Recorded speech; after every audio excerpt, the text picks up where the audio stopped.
सभी को नमस्कार। सनातन संस्था और हिंदू जनजागृति समिति की ओर से खास तौर से बच्चों के लिए ऑनलाइन बाल संस्कार वर्ग ये उपक्रम हमने पिछले कई हफ्तों से शुरू किया है और इस उपक्रम को आप बहुत ही अच्छा प्रतिसाद दे रहे हैं। ये देख के बहुत ही आनंद लगा।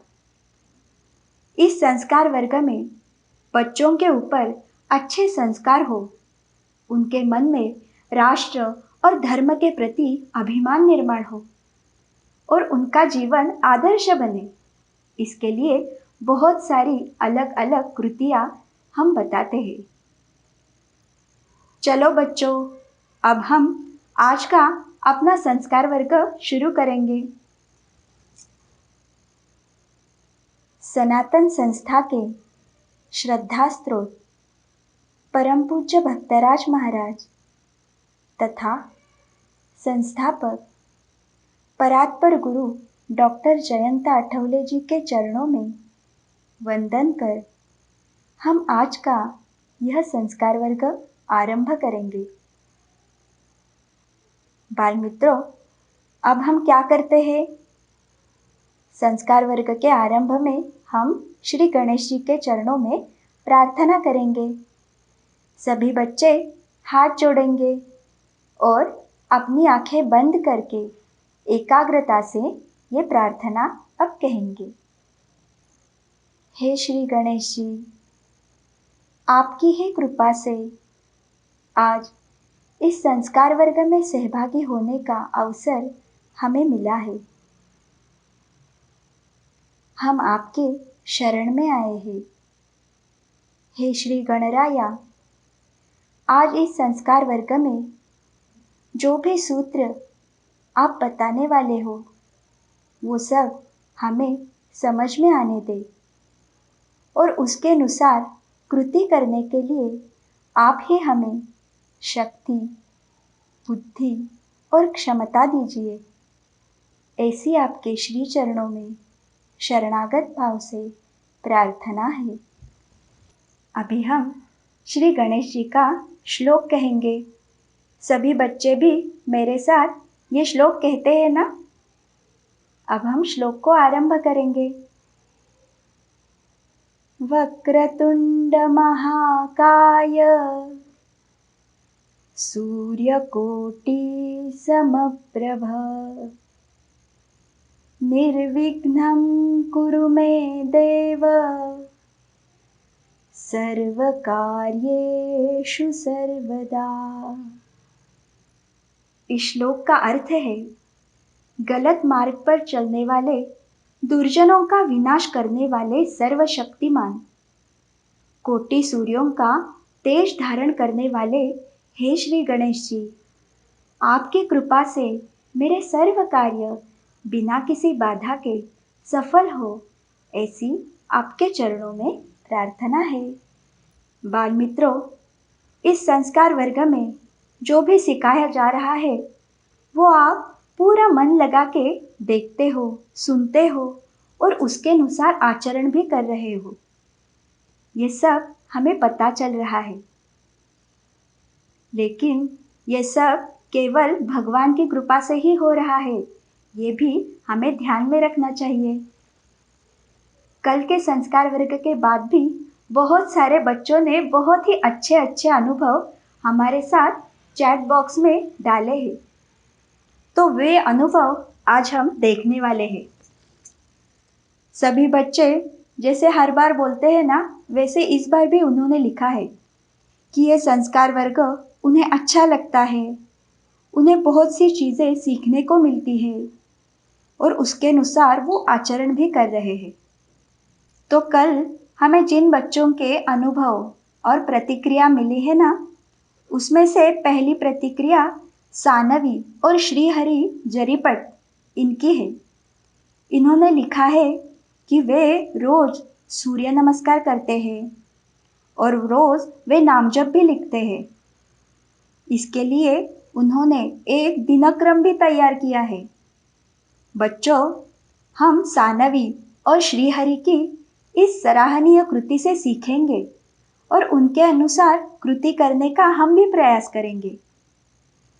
इसके बाद कार्तिक गिरी ने लिखा है कि बाल संस्कार वर्ग में नाम जप से उसके मन को बहुत हल्कापन लगता है, साथ ही मन को शांति भी मिलती है। समर्थ प्रभु इस बालक ने लिखा है कि भगवान की कृपा से उसे नाम जप करते समय बहुत ही आनंद मिलता है। हिंदवी सोलंके इसने लिखा है कि वह हर रोज श्री गुरुदेव दत्त का, कुलदेवी का तथा श्री कृष्ण का नाम जप करती है। साथ ही गणपति स्तोत्र, राम रक्षा स्तोत्र, मारुति स्तोत्र का भी पठन करती है। बहुत ही अच्छे हिंदवी। उसके बाद आदर्श और हंसिका सुतार इन्होंने लिखा है कि संस्कार वर्ग में बताए अनुसार वे दोनों घर के कामों में अब हाथ बटा रहे हैं। बात की जो अभिप्राय है ना, वो उत्तर प्रदेश के बदायूं जिले से है। वहाँ से इशिति चौहान इसने लिखा है कि नाम जप करने पर उसे भगवान श्री गणेश जी दिखाई दिए। उसे यहाँ बताई जाने वाली कहानी बहुत ही अच्छी लगती है। उसने कहा है कि वो अपने भाई को भी ये बताने वाली है। बहुत ही अच्छे अच्छे अनुभव आज हमें मिले हैं। ऐसे ही बच्चों, आपको जो लग रहा है ना, वो सारी बातें आप हमें बताना। और माता पिताओं को फिर से यही विनती है कि जब आप अपने बच्चों का कोई अनुभव लिखते हो तो उसके बाद बच्चे का नाम भी आगे लिखिए, ताकि हमें उस बच्चे का नाम पता चले कि किसका ये अनुभव है। उसके साथ ही अपने मित्रों को भी ये सारी बातें बताना और आपका संपर्क क्रमांक वो भी हमें लिख के भेजना, ताकि हम आपसे संपर्क कर सकें। बच्चों, कल के हमारे संस्कार वर्ग में हमने क्या क्या देखा था, वो याद है ना सबको? हमने कल 2 कहानियाँ देखी थी। एक थी संगठन का महत्व और दूसरी थी लालच के दुष्परिणाम। बहुत ही अच्छी कहानियाँ थी ये। और उसके बाद हमने आदर्श कृति में ये देखा था कि हम पढ़ाई के अतिरिक्त कौन कौन सी किताबें पढ़ सकते हैं या क्या पढ़ सकते हैं, और उसके साथ ही मातृभाषा का अभिमान हमें क्यों होना चाहिए और उससे हमें क्या लाभ होता है। ये सारी बातें हमने कल के संस्कार वर्ग में देखी थी। और अब आज की कहानी हम देखने वाले हैं। आज भी बहुत ही अच्छी कहानी है। कहानी कौन सी भी हो, हमें अच्छी ही लगती है ना? तो आज की कहानी महाभारत कालीन है और ये अर्जुन की कहानी है। आप सभी को द्रोणाचार्य पता होगे ना? द्रोणाचार्य कौरव और पांडवों के गुरु थे। वो उन्हें धनुर्विद्या यानी धनुष्य बाण चलाने की विद्या सिखाते थे। धीरे धीरे उनके सारे शिष्य इस विद्या में निपुण हो रहे थे। उनको अच्छे से अब धनुष्य बाण चलाना आ रहा था। द्रोणाचार्य ने मन में ऐसा विचार किया कि मैं इन्हें सारी विद्या सिखा तो रहा हूँ, परंतु इन्होंने कितनी विद्या ग्रहण की है ये मुझे कैसे पता चलेगा? तो क्यों ना मैं उनकी कुछ तो परीक्षा लूँ। तो उसके लिए द्रोणाचार्य जी ने क्या किया, तो उन्होंने मिट्टी का एक पक्षी तैयार किया और उस पक्षी को पेड़ की एक शाखा पर बांध दिया।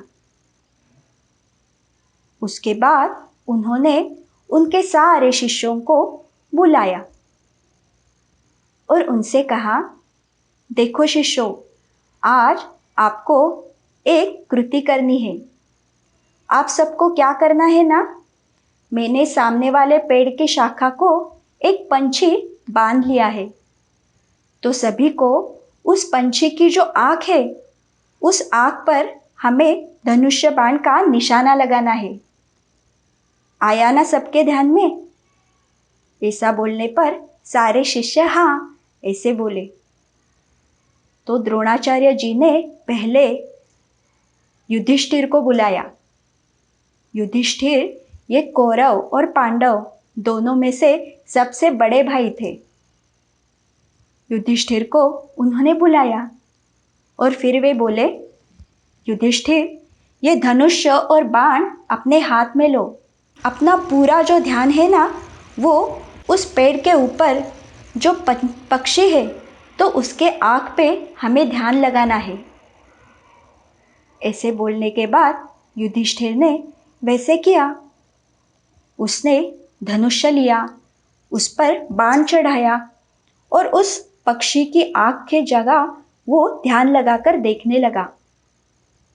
वो बाण छोड़ने ही वाला था, उसी वक्त द्रोणाचार्य जी ने उसे रोका और फिर वे उसे बोले, मुझे पहले बताओ कि तुम्हें क्या क्या दिख रहा है।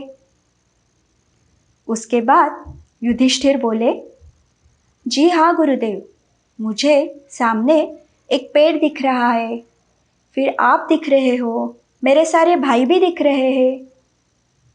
उसका ये उत्तर सुनकर द्रोणाचार्य जी थोड़े नाराज हुए और फिर वे बोले, धनुष्य नीचे रखो और अपनी जगह पे जाके खड़े रहो। फिर युधिष्ठिर चले गए।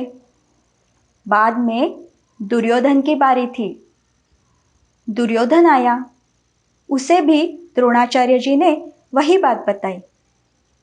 दुर्योधन ने फिर से धनुष्य पर बाण चढ़ाया और उस पक्षी की जगह उसने अपना ध्यान एकाग्र किया। लेकिन बाण चढ़ाने से पहले ही फिर से गुरुदेव जी ने दुर्योधन को भी वही प्रश्न पूछा, दुर्योधन मुझे पहले बताओ तुम्हें क्या क्या दिख रहा है। ऐसे बोलने के बाद दुर्योधन ने वही उत्तर दिया। दुर्योधन बोले, मुझे पेड़ दिख रहा है, पक्षी दिख रहा है, आप दिख रहे हो, मेरे सारे भाई भी दिख रहे हैं। उसका ये उत्तर देखकर फिर से गुरुदेव जी ने उसे भी लौटा दिया। ऐसे ही एक के बाद एक सारे शिष्य वहाँ पे आते थे। गुरुदेव जी प्रश्न पूछते थे, सभी का वैसे ही उत्तर रहता था। कोई भी गुरुदेव जी को जैसे अपेक्षित है वैसे उत्तर ही नहीं दे रहा था। सारे ऐसे करके अपनी अपनी जगह लौट गए। फिर अंत में क्या हुआ? अंत में गुरुदेव जी ने अर्जुन को बुलाया। अर्जुन को वैसे ही उन्हें धनुष्य पर बाण लगाने के लिए बोला। अर्जुन ने पूरी विनम्रता से मन में प्रार्थना कर धनुष्य पर बाण चढ़ाया और पेड़ पे जो पंछी था ना, उस पंछी की आँख को उसने निशाना बनाया। फिर ऐसे होने के बाद गुरुदेव जी ने उसे भी वही प्रश्न पूछा, अर्जुन मुझे बताओ तुम्हें क्या दिख रहा है। तो अर्जुन ने क्या उत्तर दिया? अर्जुन बोले, गुरुदेव जी मुझे सिर्फ और सिर्फ उस पक्षी की आँख दिखाई दे रही है, मुझे बाकी कुछ दिखाई नहीं दे रहा। अर्जुन का ये उत्तर सुनकर गुरुदेव जी बोले, वत्स बाण चलाओ। गुरुदेव जी की आज्ञा पाकर अर्जुन ने तुरंत बाण चढ़ाया और उस पक्षी की आँख उसने भेद दी। ये सब देखकर द्रोणाचार्य जी ने अर्जुन की पीठ थपथपाई, उसकी सराहना की और उसके बाद गुरुदेव जी बोले, अर्जुन तुम मेरी परीक्षा में उत्तीर्ण हो गए। इस पूरे युग में तुम ही सबसे बड़े धनुर्धारी बनोगे। ऐसे कहकर उन्होंने अर्जुन को अपना आशीर्वाद भी दे दिया। तो बच्चों, ये कहानी आपके समझ में आई ना? इस कहानी से हम क्या सीखेंगे? तो हमारा ध्येय अगर निश्चित हो तो उसे पाने के लिए हमें एकाग्रता पूर्वक प्रयास करना चाहिए।